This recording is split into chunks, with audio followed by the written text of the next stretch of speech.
Thank you, everyone. Welcome tonight. It's a real pleasure to be here back at the World Voices Festival with these four amazing authors. And I want to just jump into our conversation tonight. I'm going to start with Kevin's book. Kevin, you write in your afterword to Ghost Town, you write, I always wanted to write a ghost story, but what exactly is a ghost? Do you become a ghost only after you die, or can you qualify as a ghost while you are still alive? So Kevin, what is the conclusion you came to after writing this book? Well, I don't have a conclusion. That's why I wrote a book, right? And yeah, a lot of people believe that we writers will have a conclusion after finishing the book. No. The question even got bigger.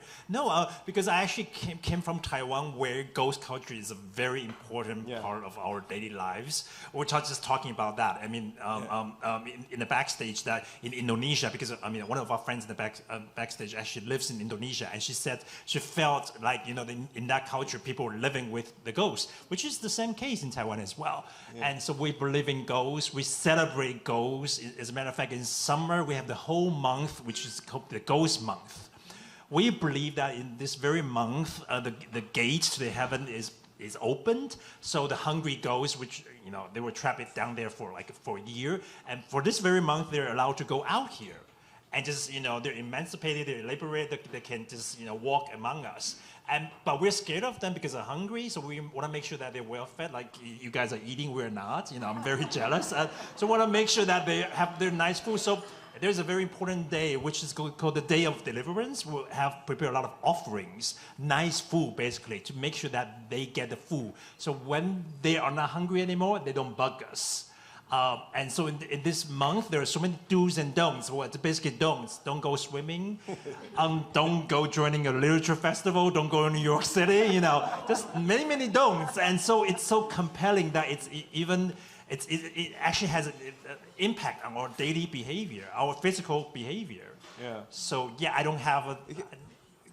Kevin, there's another line at the end where you say, everywhere there are memories and sorrows we want to bury, to cover up, there must be ghosts. Maybe you and I are ghosts. So I wanted to ask the rest of you, what are the kind of memories and sorrows and traumas in your books that have that presence, that live on like a ghost? Nobody. Well, Namwali, we could start with you. I mean, you call your book an elegy. Yeah. And there's a therapist in your book who describes the idea of ambiguous loss, where there's a loss, but there's not necessarily a death. There's a disappearance. Well, it's technically the term is for when there's a loss or a death, but there's no body to mourn. No body, right. And this creates a very, I think, powerful vortex of emotion because you don't know quite where to place it. You don't quite know how to heal. I think a lot of people experienced this during the pandemic, actually. I think there was a book written actually about this, about ambiguous loss itself. Not only did many people not have the chance to mourn their loved ones because of the COVID restrictions, but there are also a lot of losses that we are yet to account for, that we have yet to even recognize. And I think this produces a very continual kind of wave of grief that just keeps coming and coming and coming because there's nowhere for it to land. And tell us about the central loss in the Furrows. So I wrote this book a long time ago. I drafted it a long time ago, and I wrote it after I had a dream about swimming in the water with a young boy who now I realize was probably a version of my nephew at the time. And he was growing panicked in the water, and I was swimming him to shore, and at some point I became convinced in the dream that he had died on my back. And I woke up and I felt this horrible sense of both tenderness and just incredible loss, this sense that he was gone. He wasn't. But I realized that combination of feelings was a remnant of my mourning of my late sister, who had died when I was 19 and she was 22.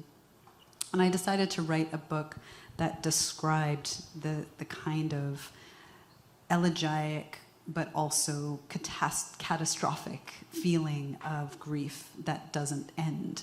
The temporality of loss, I think we think of it as stages of grief or as a kind of line that moves towards some kind of healing. But actually, I experienced it as this kind of endless, unaccountable, unpredictable waves that would crash over me. And so I decided to write about what it would be like if a 12-year-old girl actually lost her 7-year-old brother in the way that I had lost my nephew in my dream. Mm. And Samantha, this isn't the first question I told you I was going to ask you, but I'm going to switch up. But what is the sense of loss that links your stories? What is the sense of loss or emptiness in the 7 empty houses? What connects them? Is there a connecting theme or thread? Yeah, they are. Well, They're not ghosts per se. they are not ghosts, but you could think in some point that the houses are a little bit like haunted. Yeah. Because these characters, well, they are living, I don't know. I think most of the horror stories are connected with haunted houses. And maybe the more horrible thing about houses are they are so rigid. You know, it's like we change all the time. We grow, we adapt, I don't know. Can be so, if we are lucky, we can move from different kind of lives. But the houses are always the same, you know. So these characters, I think in most of the stories, they are reaching a kind of limit. And they need to change. And in order to do this, they need to leave the houses empty. That these are the 7 empty houses. Something is trapped there, and they need to go out in order to really change this reality. Maybe that's a connection. Yeah. And Joseph, tell us about, you tell your story, Nuclear Family, from several perspectives, but tell us about the central haunting, the central ghost is in Korea. Sure, I think what unites the Korean diaspora, as disconnected as we may be from the peninsula, we all share a story in common, and that is having a connection to this unspeakable, unfathomable loss that is the devastation of the peninsula during the Korean War. And we're taught that the Korean War was just as the US intervened to save South Korea from a North Korean invasion. But speaking of the lives that are unaccounted for, estimated 3 million Korean people, most of them who were civilians, died during the war. More bombs were dropped on the Korean peninsula than the entirety of the Pacific theater. So this is the context that I was born into, and I feel haunted by what I think is unimaginable. And the Korean War is technically ongoing, as there was not a peace treaty signed. And this July marks 70 years since the signing of the armistice. So as our elder generation Korean families pass away, they are passing away during a time of war. And so I wanted to write a book that gestures toward acknowledging and remembering these ancestors to show that they are not entirely forgotten or erased because of this violence that continues to perpetuate and manifest in many different ways. And the central focus of that manifestation is the premise of the novel, that coinciding with the Korean DMZ is a spiritual barrier that is preventing the dead from returning to the North to reunite with the families that they lost and left behind in the mass shuffle during the war. So just briefly, the main character goes from Hawaii to Korea, and the ghost that he encounters is his grandfather. Yes. So Jacob Cho returns to his place of birth, and he is haunted by his late maternal grandfather, whom he's never met, who requires his body as a vehicle in order to cross the spiritual barrier of the DMZ. And it starts off with the premise of his grandfather is hungry. He needs to be fed. He's been starving in the afterlife because he has no living heir or descendant to practice the ancestral rites, to lay out a table full of food, and to feed them in the afterlife.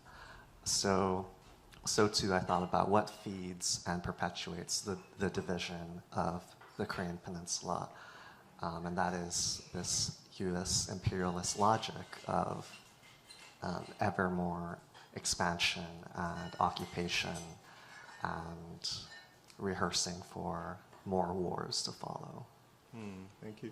So Kevin, maybe we'll start with the first reading. Sure. Your novel takes place one day during a ghost festival, Yes. right? Yes. So Okay. you're going to do the reading? Sure. And, yep, we got it. This is chapter 13 from the first part of my novel, Ghost Town. Saucy cicada.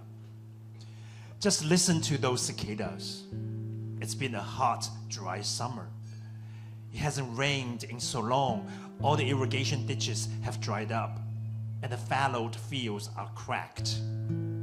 In front of every household, a brazier full of spirit money sends up clouds of smoke, making the weather even more insufferable. The land sizzles like a skillet. The male cicadas in the trees call with all their might. The sun rages in a cloudless sky. I'm a ghost. Without hair, skin, or organs, I have no body. So I don't have to regulate my temperature. Cold and hot mean nothing to me. But since I'm here, I can sense the heat vicariously. Through the crack in the townhouse floor, I can watch my eldest daughter, Beverly. I know it's hot because she's burning up. In the dark master bedroom in the White House, I can watch my fourth daughter, Barbie, making calls to her siblings. I know it's hot because she's covered in sweat.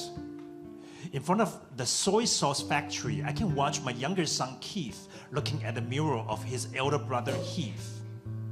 It's so hot that he's about to faint. Otherwise, he wouldn't have lost the way.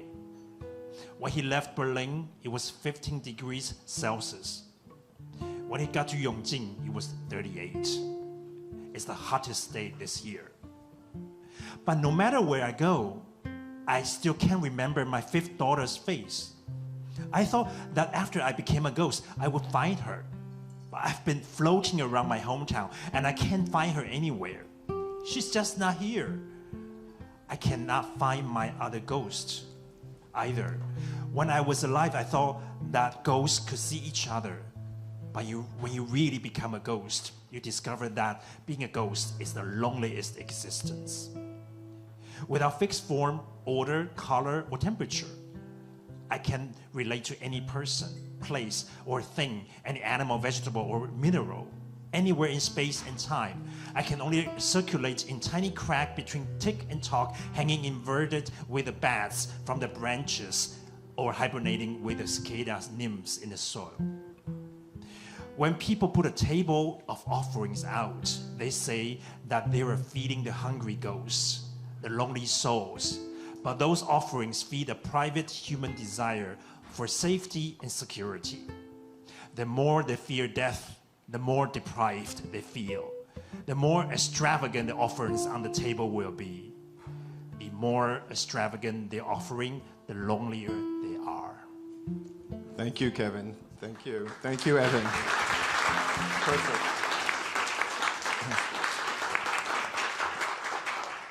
You mentioned Berlin in there, and we were talking backstage that it turns out you and Samantha both live in Berlin. Yeah.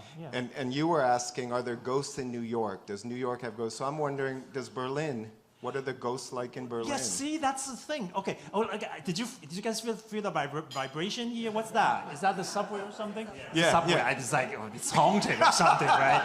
No.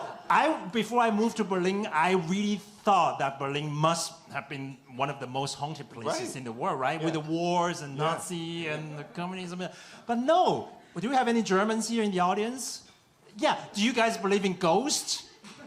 Because I ask all Germans, and then see, they always do this. No, really. And I realized that Berlin is not haunted at all. Why? Because ghost is not in the vocabulary at all. Oh, It's yeah? not a discussion at all. It's not in their daily imagination at all. Which is not the case at all in Taiwan, because where I grew up, we grew up with ghosts. Well, our parents even invented ghost stories to scare us so that we would be good children, we would behave. But not at all in Berlin, because I really thought it must have been a very spooky place, Yeah. but really, it's not. Really, it's funny, right? With all the terrible past and. Do you have to believe in ghosts to see them? That's the thing. I realized that if it's not in your system, when you see one, you don't even know that it's a ghost. It's a true story. A very good friend of mine, he was checking in the hotel in Heidelberg, and on his bed, he said that he suddenly in the middle of the night, 3 o'clock in the morning, he had a clown on his bed. And I was like, excuse me? You had a clown on your bed? Where was this? Hyderabad? Heidelberg, in the hotel room. I was like, excuse me? And I said, what did you do? He said, well, I just thought maybe, it's a clown. I must have been dreaming, so I fell asleep. But every time I woke up, he got closer and closer and closer. Eventually, he was on my face. I was like, so what did you do? Well, I didn't do anything. So I realized one day, come on, that must have been a ghost, right? But because it's not in his system at all. Because I watched several Japanese ghost movies with him, it never made any sense to him. Because I was like, this is physically not possible. That lady cannot travel through the wall, something. Yeah, he was just trying to reason with that. And so it's not in his system. So once it's not in the imagination system. So even if he sees one, he doesn't know that it's a ghost. Which is wonderful. I would love to live like that. I want to keep talking about place in all your books, and tell me about the places in your books and how they're haunted. In Namwali, I'm thinking about Baltimore. What is there to Baltimore, and then the Bay Area, and how they're haunted in their own ways. Yeah, I mean, the novel starts in the suburbs of Baltimore, and then the loss that I described earlier happens on a beach in Delaware, which I've never actually been to. I was very pleased when, after reading one, someone was like, I've been to that beach, and I was like, I haven't. I was like, I did a good job. But I think, for me, the San Francisco Bay Area, and I was enjoying how you were talking about the heat, because we don't associate ghost stories with heat. We associate them with, the hearth, the fire, cold outside, wind, but I really found the Bay Area the most eerie place that I had ever lived in my entire life. And that piercing sun, the kind of stillness that would hover over everything, it felt like a haunted place to me.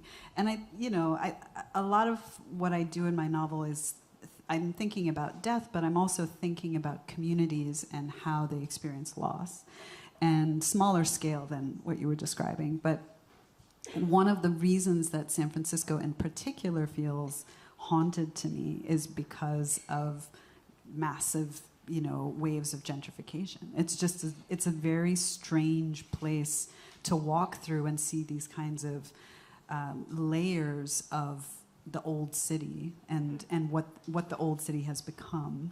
So I have this one passage where I describe the movie theaters in the Mission District where I lived, and how they almost look like ships. They have these prows coming out into the street. And they're so grand and majestic, and you pass one and you're like, oh, this is a parking garage. It's really quite strange.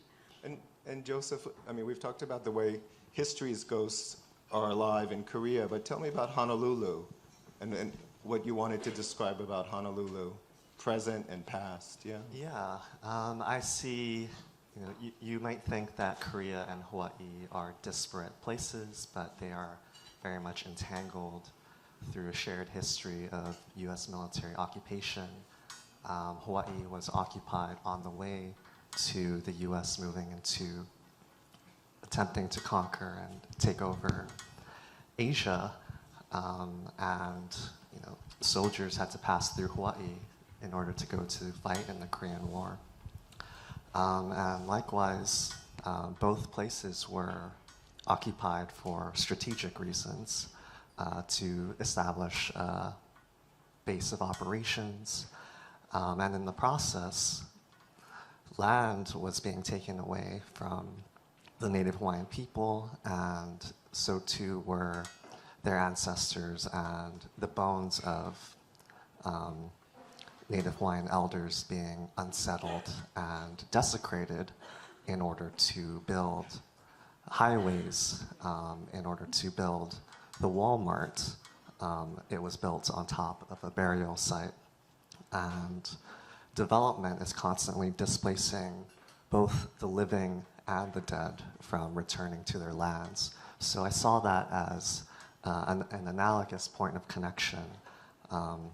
There are many families, Korean families, who continue to carry on this wish to reunite with their sibling or their family member or their loved one who they haven't seen for now close to 70 years.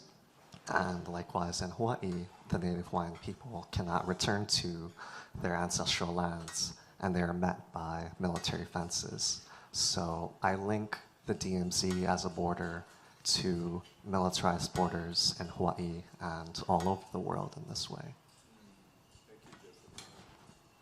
Samantha, tell us about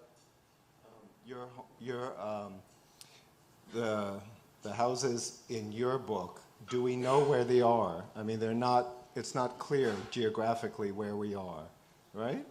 There are some clues, but for the most part.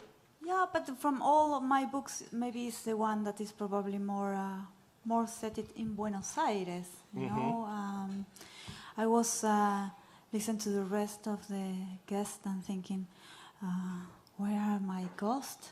Maybe I'm in a bad stage. Do I have real ghosts in my stories? And because your ghosts are something so heavy and precise. Yeah, they have a very physical presence. Yeah, but then I was thinking that because you were telling your home stories, and I grew up in the middle of the last military, dictatorship in Argentina, and our ghosts were basically not there, because the dictatorship were disappearing people. And nobody was talking about that. So everything was about whispering and people who was there but is not there anymore. And everything was in the ambience. It was like an atmospheric kind of terror. And I'm always impressed about the kind of labels that I get in my books, because they say like horror things and ghosts, and I love that literature. I mean, I'm a fan of this literature. I'm that kind of reader, but I am that kind of writer. And it's strange. I feel a little bit like out of place.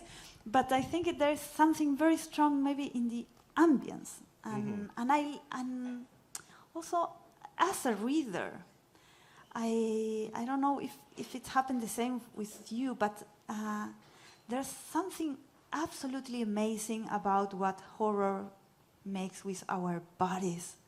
In the moment that you are starting to think, oh, this is going to be horrible, it's like a paradox. The more, if you are in fiction, not in real life, if you are reading a novel or a short story, the more horrible you think this is going to be, the more you like it. It's like a whoa, but it's like a kind of, how do you say, like a precipicio, like, when the land is disappear? Yeah, thank you. And, you have the feeling that you are going to be, disappear there, like another ghost. And I love this feeling, because I think when we confront this moment, it's probably the moment when we as a reader pay the more interesting kind of attention. You know, like you like tell me everything. You know, it's like this moment. I love it, and so maybe my ghosts are in this moment. You know, it's like following this kind of attention. Yeah. I want to talk to you more about this idea of horror and the genre of horror, but let's do another reading, and we're going to intersperse the readings. So Namwali, you'll go next. I don't know if I will be as atmospheric as, but the second half of the book, we switch perspectives, and we are with a man in prison who calls himself William, and he encounters in high school another boy, young man named William as well, who starts dressing like him and talking like him and acting like him. And so I'm riffing in this way on the first doppelganger story written in English by Edgar Allan Poe, which is called William Wilson. But as I joked with my editors, it's not a doppelganger story for me, but a doppelbanger story, because these are young black men in Baltimore. So this is following a scene where our narrator has just been framed for a crime by this other cat named Will. So I got sent to juvie. I've done enough since then that I can see how maybe I belong there, but not for the reason they put me there, you feel me? And that makes you feel a certain kind of way. I was in juvie for 2 years, 15 to 17, dropped my name for good by then, got a crew, got a tag. It ain't worth the spit to tell you the shit we got into in there. We ain't sneak past the rules or even bend the rules, really. We just took them and turned them right around on our own terms. Crime, punishment, big fish, little fish. In the end, everybody drinks the same poison in juvie. Outside, maybe you trip and fall into the system. But once you inside, you swimming in it, just trying not to drown. You ain't even got time to see what it is. I was a week from 18 years old, about to get a sentence hearing when I saw him again, Will.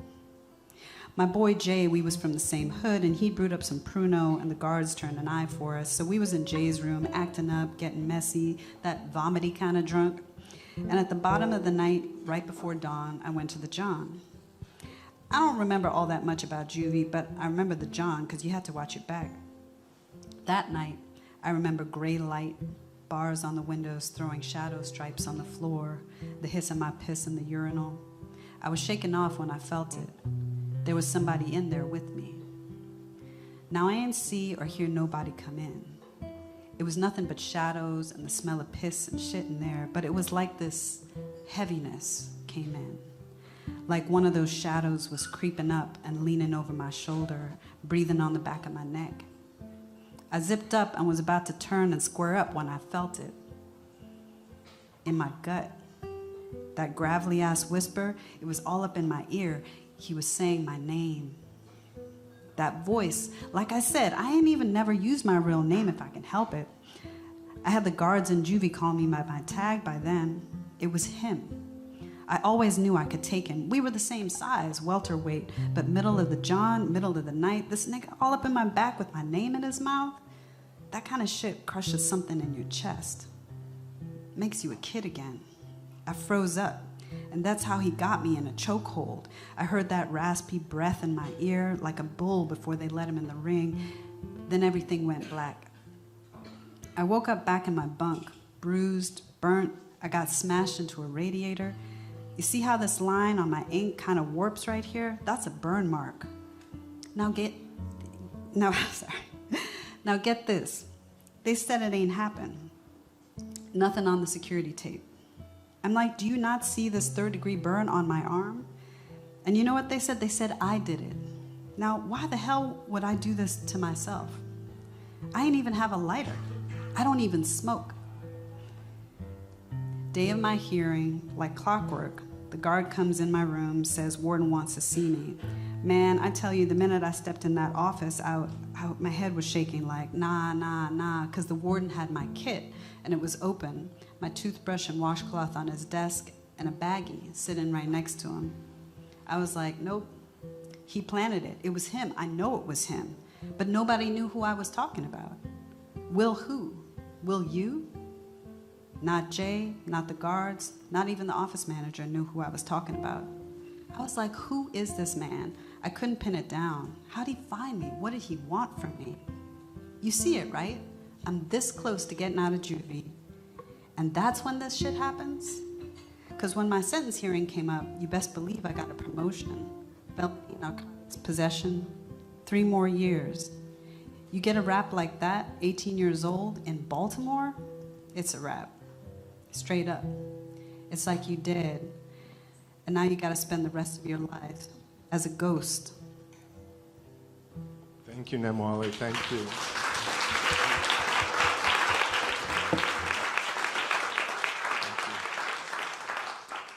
So you mentioned that you switched perspective, and I'm interested, the 3 of you all shift perspectives in your book and use different point of views, and I'm interested in knowing why and how you're able to do that. And Samantha, in your case, I'm curious to know what you could do in stories as opposed to a novel. I mean, these are 3 novels, but you're working in the story form.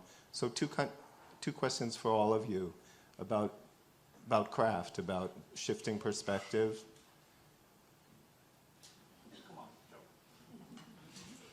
Well, I always knew that I wanted to start just focalizing on the nuclear family unit as they experience the separation from Jacob, who's the eldest son in the family, as he gets detained by the South Korean government and the US after he fails to cross the DMZ once he's possessed by his grandfather. And then I think I wanted to make an argument with these shifting point of views that our ideas of family need to be more capacious, and so the novel follows the structure and moves beyond who the family would claim as one of their own, as they run a series of plate lunch restaurants in Hawaii. And you know how we always hear, like, you know, and food shows, we get the talking heads of customers. Oh, they treat us like family. It's like your mom or grandma is cooking for you. But they face backlash because of their association with Jacob and their potential ties to North Korea.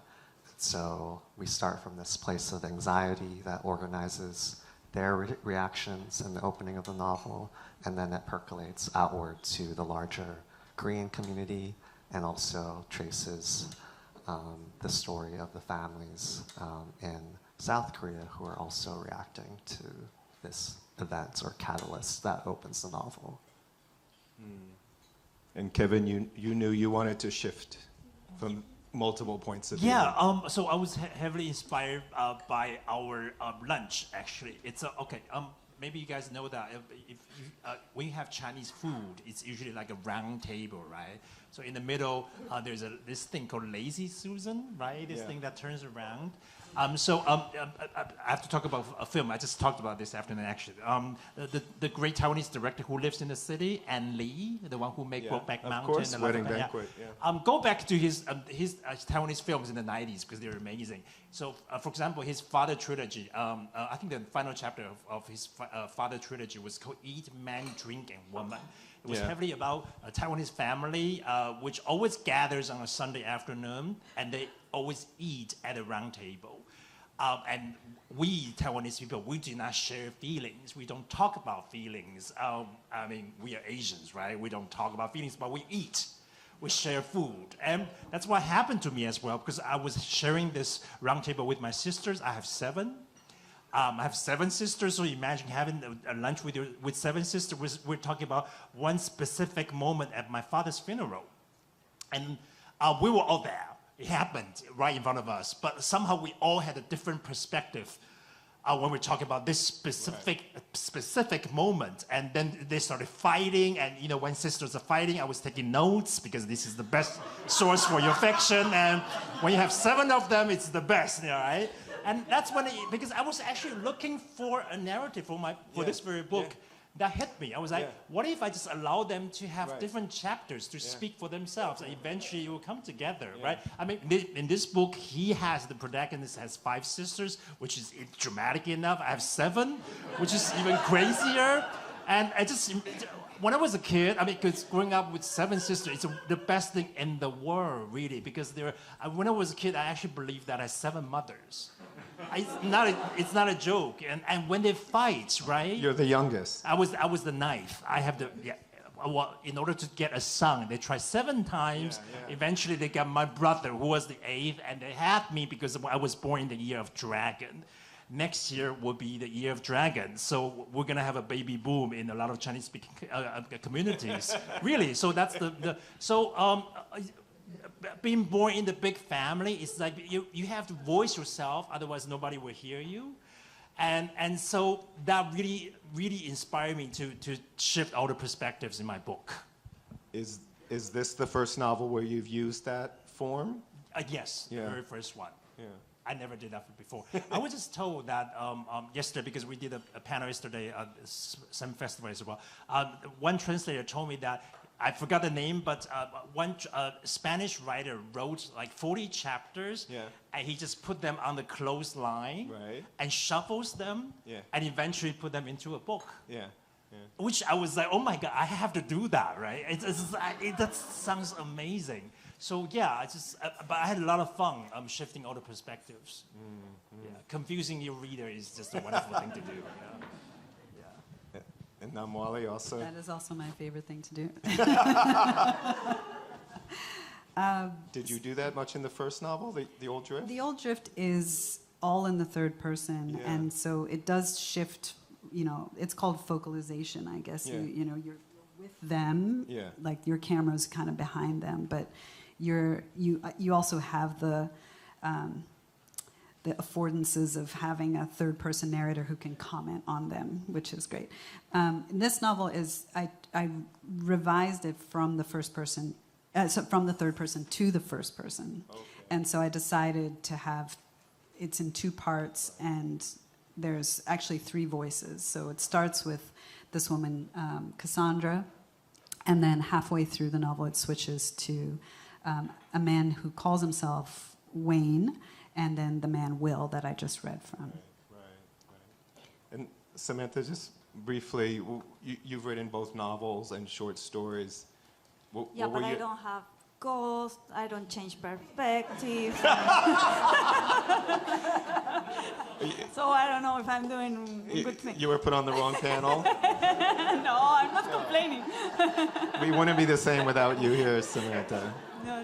No, you asked me about short stories. I came from a tradition where we mostly write short stories. Yeah, I don't know, Jorge Luis Borges, our greatest author, he never wrote a novel. So I grew up and I learned to write stories, reading these authors, and for me to write short stories, like the more natural way.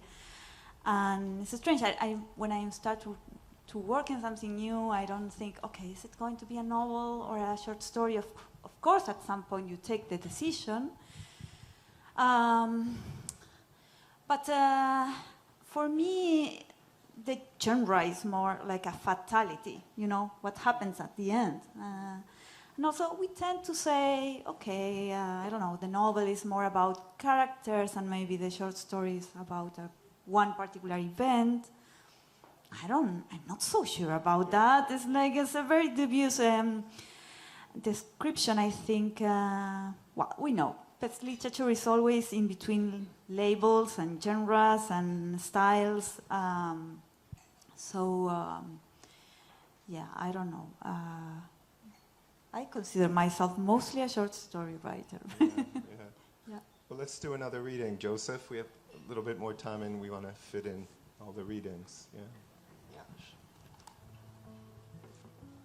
So I'm going to read from the first chapter, which evokes the ghost of Jacob's grandfather, Tewu, and his many attempts to confront, understand, and cross this spiritual barrier that has manifested in this next life that's preventing all of these ghosts from returning to the north to reunite with their families.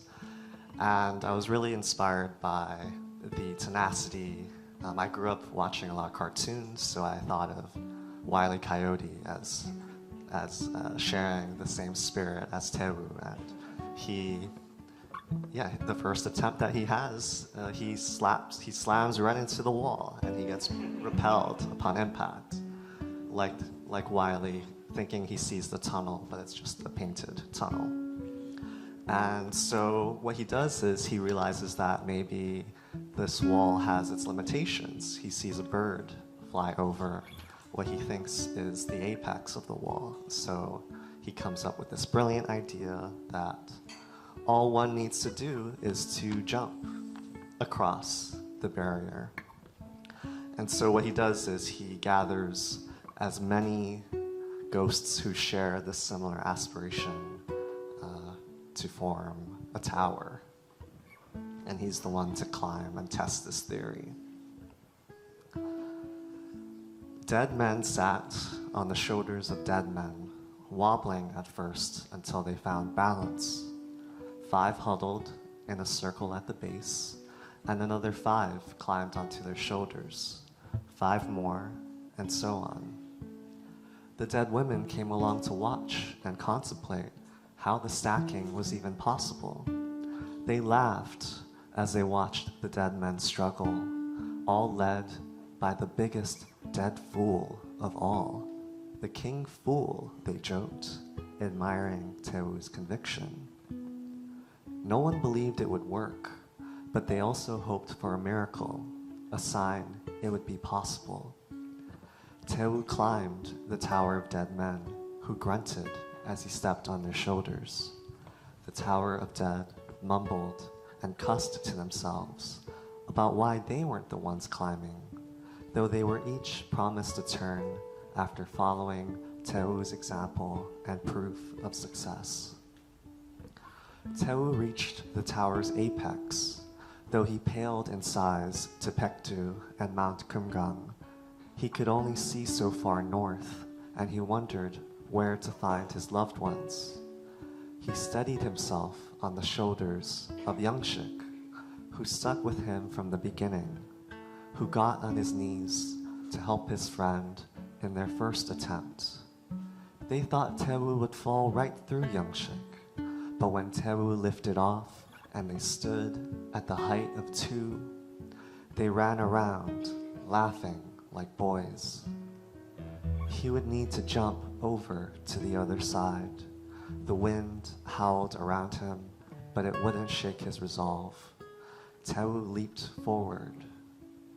The whole tower fell backward, the dead tumbling over the dead as they piled and swore on the ground. For a moment, Tewu believed he would make it. He wished. He hit the wall, a loud zap, and crashed below. What became known as the Jumping Festival took place every year. Tewu was convinced the tower needed to be taller. The dead gathered to witness this feat, marveling at how much taller and wider the tower became, spectators leaning forward in anticipation as Tewu made his long climb. The more the dead fell, the more annoyed festival participants felt about this foolish plan, and the shorter the tower became, until even his closest friend walked away, shaking his head after tossing a rock to Tewu that slipped right through his hand. Thank you, Joseph.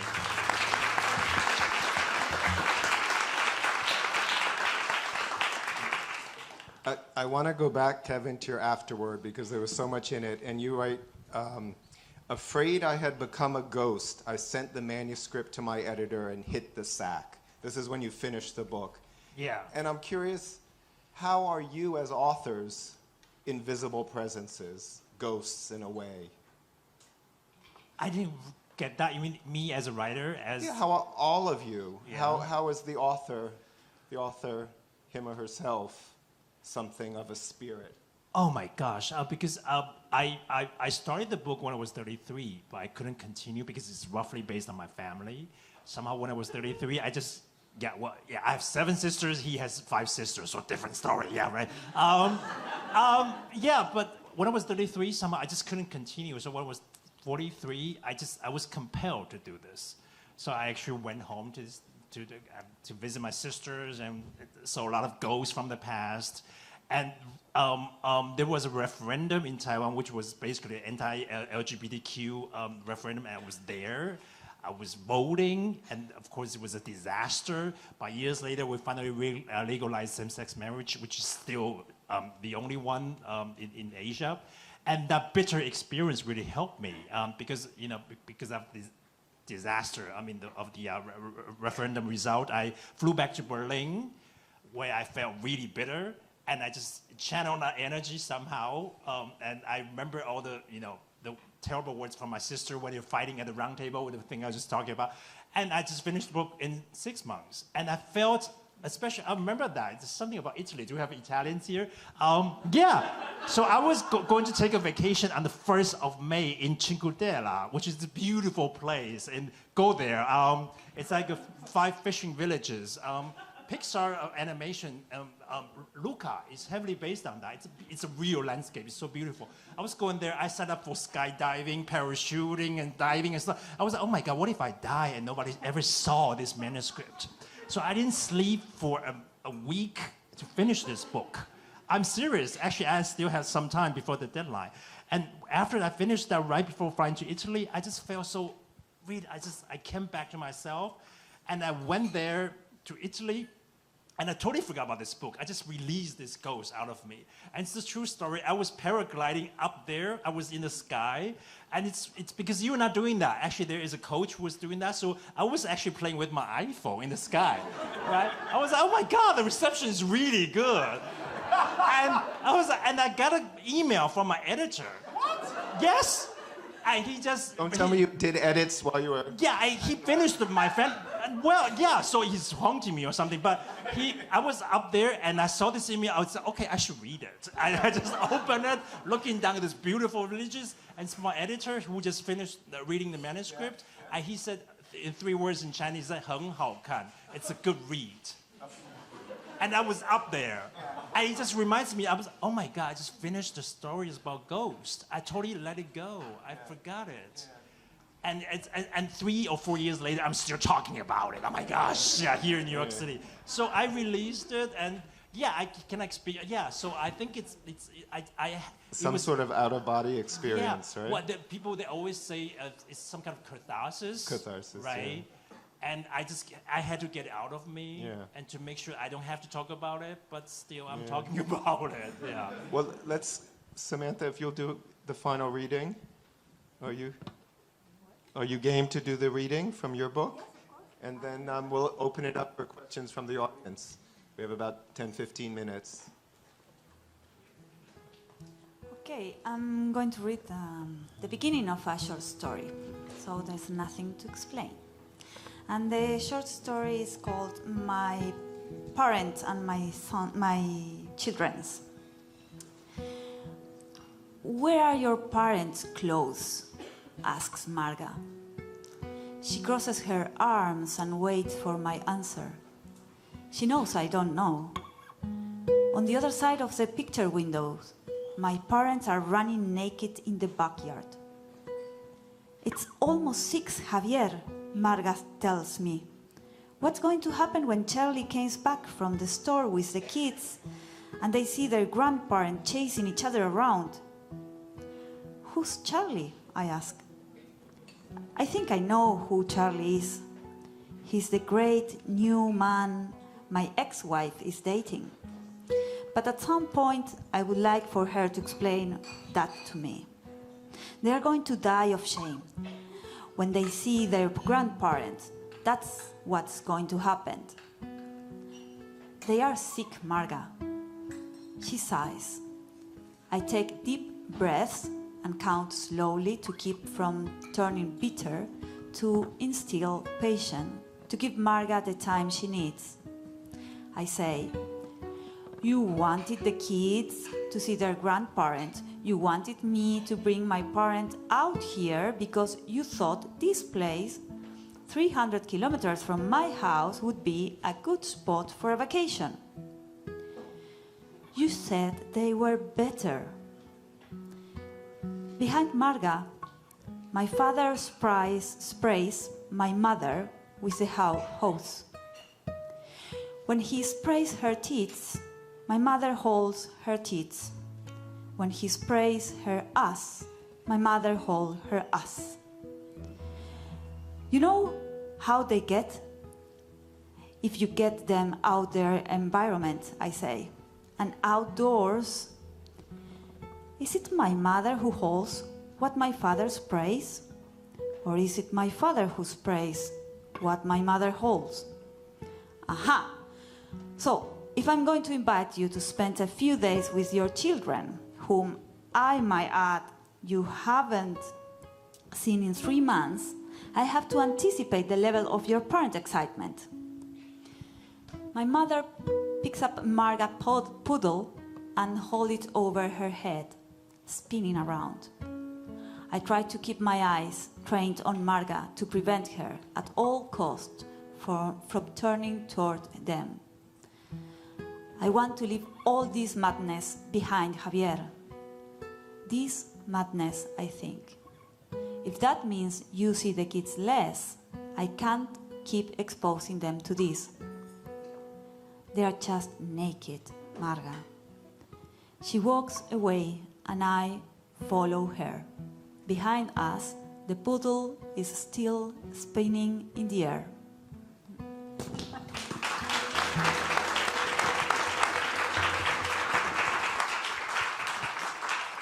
Thank you, all of you, and thank you, Evan. Beautiful, for the soundscapes. And now we'll open it up for questions. We have about 10 minutes. Does anyone want to ask a question at the back?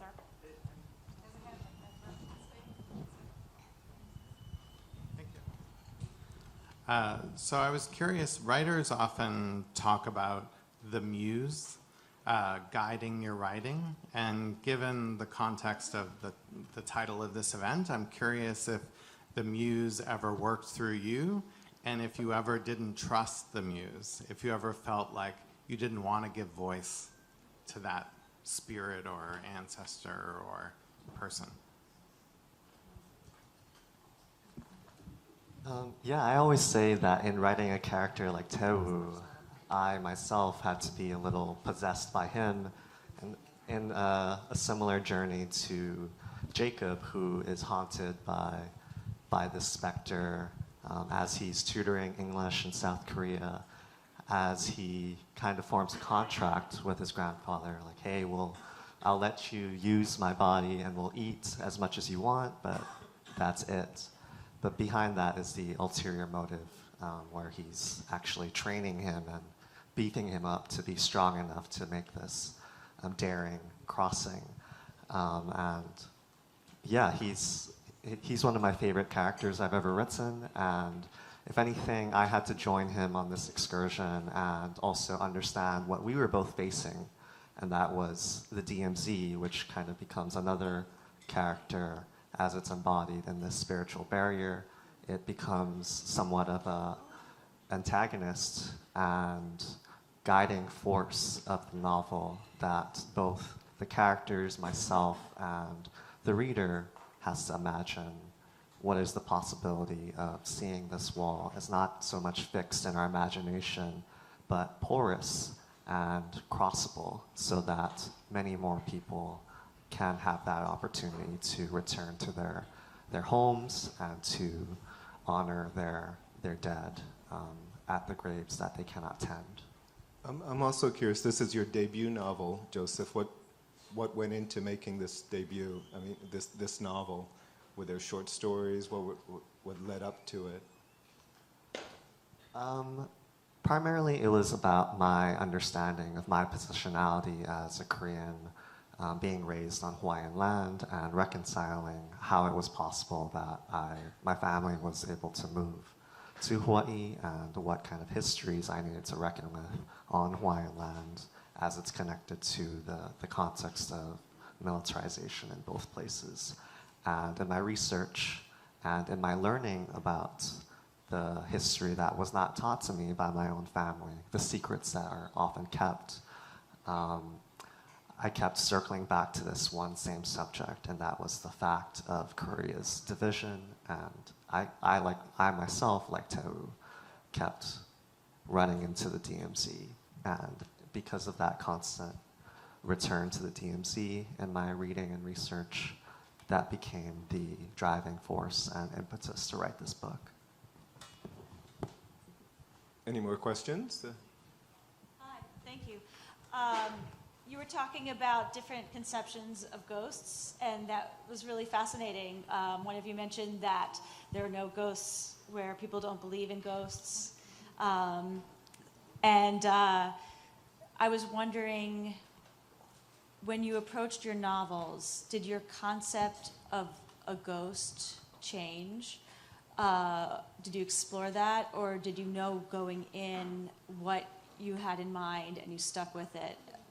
I'm just curious if you had, like, what kind of exploration or direction you had.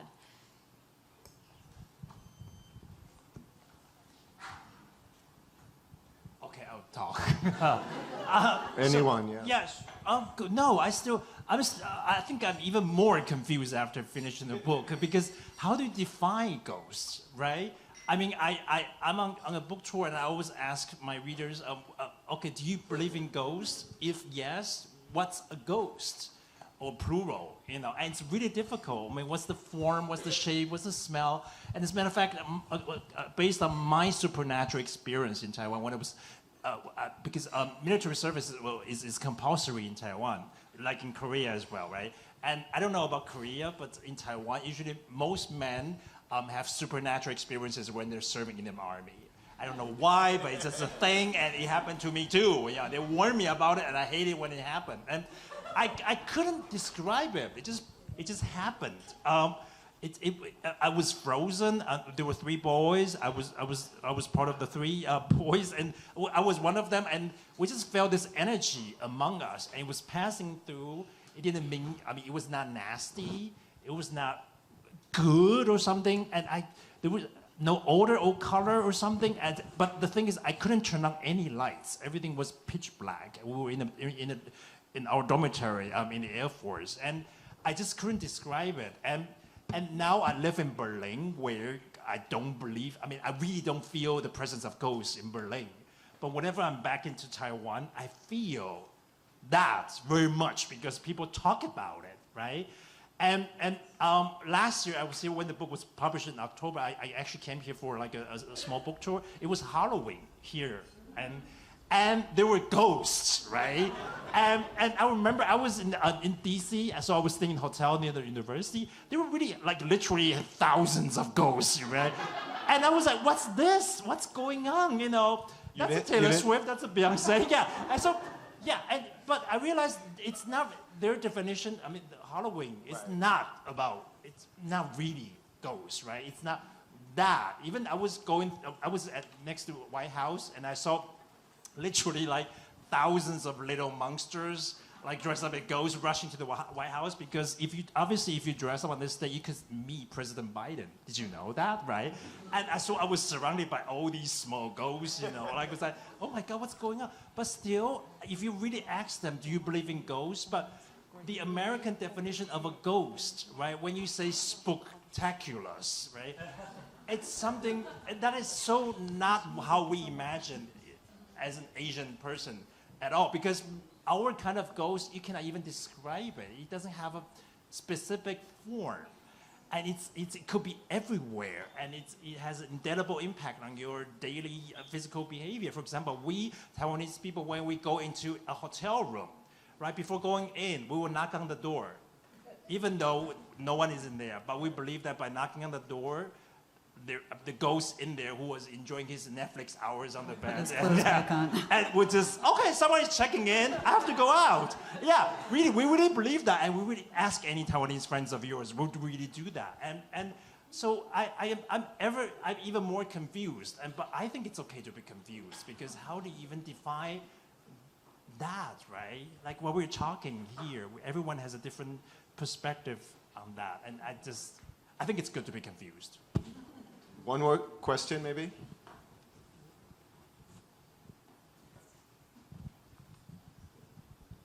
Hi, thanks everyone. I have a question for Samantha or anyone else who wants to comment. I was very interested in what you said about labels and genres and commentators, I guess, labeling your literature one way or another. And I think nowadays there's a lot of talk about fluidity and intersectionality and things that affect maybe substance of literature, but also maybe form. So I wonder, how are those categories of genres still helpful? What happens today to those categories? Are they outdated? How do we think about them? And how do you, as a writer, approach genre and the decisions that surround the way the onions of your stories? Yeah, thank you, because we wanted to talk more about horror. Oh, great. Yeah, it's very interesting to think about labels and genre. I mean, I never think about that when I'm writing. Little Eyes, for example, it's apparently people say science fiction. I don't agree, but my previous book, and I was not thinking, okay, let's follow in the rules of science fiction. I think, at least in my case, every book has its own rules. But I would say I like to call them not rules, but limitations. And I need these limitations for writing. I think for a reader, there's nothing more boring than starting a book where everything can happen. This is like, no, I don't like this. I like to start a book and think, oh my God, how is he going to do this? Really, these are the rules? I don't know what she's going to do this. I don't know. When this happened, I just want to keep going and keep going. And the interesting thing is that it could feel a little bit frightening to take the compromise or following so many limitations. I can't do this, I can't do that. But the more of them that you took, the less things you can do. And then the more things you are going to do for the first time. And that's the thing that I'm following all the time. It's very boring, and I think genres allows you to move into between genres. I'm not talking about this genre or this other, but the combination of these rules could really allows you to really invent a new kind of device, or at least to play with the idea that you are inventing something new, and to go out of your own commonplace, because if we know how to do things, then at some point the readers also knows that. It's not so, I don't know, I like the challenge. And I think limitations and genre have a lot to do with this. Well, thank you, everyone, and thank you, authors. Kevin, Namwali, Joseph, Samantha. Thank you, Evan. Thank you all.